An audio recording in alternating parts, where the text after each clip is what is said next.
বড়ই পাতার গরম পানির শেষ গোসল দিবে সব জনা। গোসল শেষে সাদা কাফনে চির বিদায় দিবে হে মনা।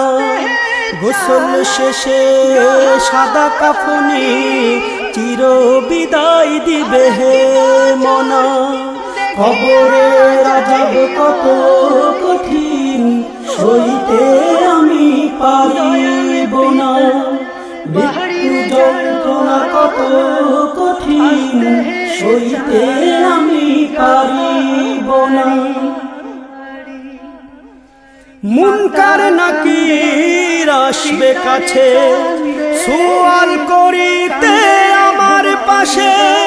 মুনকার নাকির আসবে কাছে সওয়াল করিতে